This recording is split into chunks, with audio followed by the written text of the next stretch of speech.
కాళేశ్వరంకి సంబంధించి ఘోష్ కమిషన్ కానీ విద్యుత్ కమిషన్ కానీ రెండు కూడా మీ ప్రభుత్వాన్ని ఎందుకు తప్పులు ఎత్తి చూపుతున్నాయి?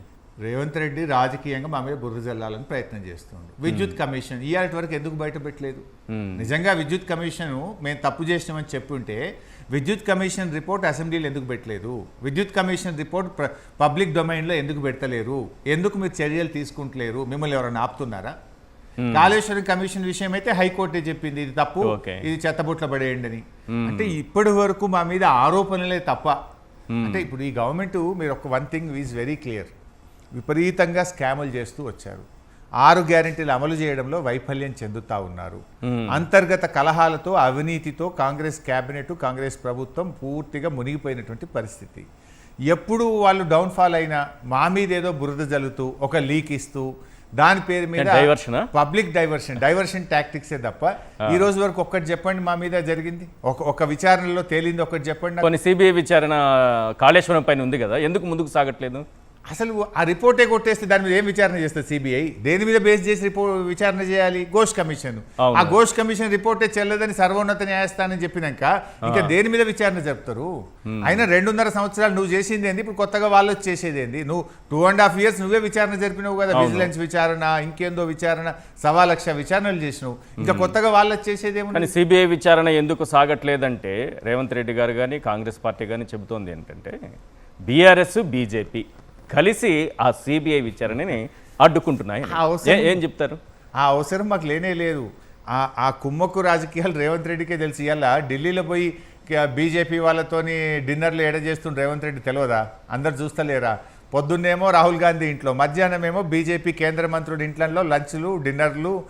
బీజేపీతో ముఖ్యమంత్రి కేంద్ర మంత్రుల్ని కలవకూడదా? ప్రధానమంత్రిని కలవకూడదా? రాష్ట్ర ప్రయోజనాల కోసం మీటింగ్లు ఏర్పాటు చేసుకోకూడదా? ఏవి రిక్వెస్ట్ చేయకూడదా రాష్ట్రానికి కావాల్సినవి అని? మంచి క్వశ్చన్ వేసింది ఈశ్వర్ గారు.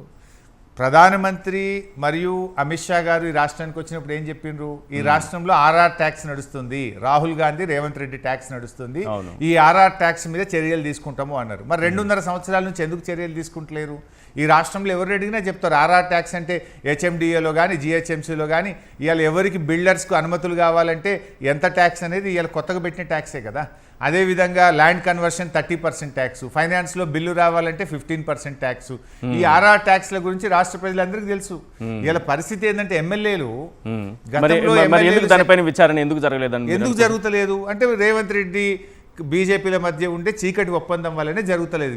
నేను రేవంత్ రెడ్డి గారిని ప్రత్యేకంగా చూడను, కానీ మీరు చెప్తున్న దాన్ని బట్టి కాంగ్రెస్ బీజేపీ మధ్య ఉన్న ఉందనుకుంటున్నారా? 100% కాంగ్రెస్ బీజేపీల మధ్య కుమ్మక్కు రాజకీయం ఉంది. ఆ రాజకీయాన్ని అసలు ఊహించగలమా? కాంగ్రెస్ బీజేపీ రాజకీయం కలిసి చేస్తాయనేది ఊహించగలమా? ఇది ప్రజలు ఊహించగలరా? ఈ రాష్ట్రంలో జాతీయ కాంగ్రెస్ లేదు, రేవంత్ రెడ్డి కాంగ్రెస్ ఉంది. ఇక్కడ అసలు కాంగ్రెస్ పోయింది. ఇక్కడ ఓన్లీ రేవంత్ రెడ్డి కాంగ్రెస్ నడుస్తుంది, రేవంత్ రెడ్డి కుమ్మక్కు రాజకీయాలు నడుస్తున్నాయి ఇక్కడ. లేదంటే మరి ఎందుకు యాక్షన్ జరుగుతలేదు చెప్పండి నాకు. ఇవాళ వరకు ఈ ఆర్ఆర్ ట్యాక్స్ మీద ఎందుకు ఎంక్వైరీ జరుగుతలేదు, ఎందుకు యాక్షన్ కేంద్ర ప్రభుత్వం ఇనిషియేట్ చేయట్లేదో ఇవాళ చెప్పాలి. ఇవాళ ఇంత ఓపెన్గా అసలు ఇంత కరప్షన్ ఈ రాష్ట్రంలో ఎప్పుడు జరగలేదు. ప్రజలందరూ బాధపడతా ఉన్నారు, ఇబ్బంది పడతా ఉన్నారు. వీళ్ళ కరప్షన్ పుణ్యమాని రాష్ట్రం ఇవాళ మొత్తం అన్ని రంగాల్లో అతలాకుతలం అయిపోయి రాష్ట్ర ఆదాయం తగ్గుముఖం పట్టింది. రియల్ ఎస్టేట్ కుప్పగూలిపోయినటువంటి పరిస్థితి ఉంది. ఇలా పరిశ్రమలు కూడా పెద్ద ముందుకు పోయినటువంటి పరిస్థితి ఏర్పడ్డది. ఏ రంగంలో రేవంత్ రెడ్డి గారు సాధించిన పురోగతి ఏదని ఉంటే ఒక్కటి చెప్పండి నాకు. నేను ఏ స్కీమ్ ఆపినా అంటాడు రేవంత్ రెడ్డి. ఈ మధ్య స్కీములు నేను బీఆర్ఎస్ ప్రారంభించిన ఏ స్కీమ్ ఆపినా అంటాడు. ఎన్ని ఆపలే నువ్వు మీరు వచ్చిన తర్వాత fee reimbursement doctor YS Rajasekhara Reddy గారు ప్రారంభించిన ఫీజు రియంబర్స్మెంట్ నువ్వు ఆపేసినావు. కేసీఆర్ గారు రాజశేఖర రెడ్డి గారు ప్రారంభించిన మంచి పథకం ఫీజు రియంబర్స్మెంట్ అని చెప్పి కేసీఆర్ గారు ఆ స్కీమ్ను యథావిధిగా కంటిన్యూ చేసినాడు. 9.5 ఏళ్ల బీఆర్ఎస్ హయాంలో 19,500 కోట్లు ఫీజు రియంబర్స్మెంట్ కోసం మేము ఖర్చు పెట్టాం. కానీ 31 నెలల్లో రేవంత్ రెడ్డి గారు ఫీజు రియంబర్స్మెంట్కి ఎందుకు డబ్బులు విడుదల చేయట్లేదు? కరోనా వచ్చినా ఎకానమీ స్లోడౌన్ అయినా బీఆర్ఎస్ 19,500 కోట్లు ఫీజు రియంబర్స్మెంట్కి ఇచ్చింది. కానీ 31 ఏళ్లలో వైఎస్ఆర్ గారు ప్రారంభించిన ఫీజు రియంబర్స్మెంట్ను ఈ కాంగ్రెస్ ఎందుకు ఆపింది అంటే ఈ కాంగ్రెస్ ఇది రేవంత్ రెడ్డి కాంగ్రెస్ కనుక ఆపింది, అసలు కాంగ్రెస్ కాదు ఇది. అదేవిధంగా నువ్వు కేసీఆర్ కిట్ అనే పథకాన్ని ఆపేసినావు, అదేవిధంగా నువ్వు గొర్రెల పంపిణీ పథకం ఆపేసినావు, చేపల పంపిణీ పథకం ఆపేసినావు, నువ్వు బీసీ బంద్ ఆపేసినావు, దళిత బంద్ ఆపేసినావు, ఇట్లా అనేక కార్యక్రమాలు ఆపేసినావు. కేసీఆర్ గారు 24 గంటల కరెంటు రైతాంగానికి ఇస్తే ఇలా 10 గంటలు 11 గంటల కరెంటు కూడా రైతులకు ఇలా బావుల దగ్గర బోర్ల దగ్గర రావడం లేదు. కరెంటు కూడా తగ్గిపోయినటువంటి పరిస్థితి ఉన్నది.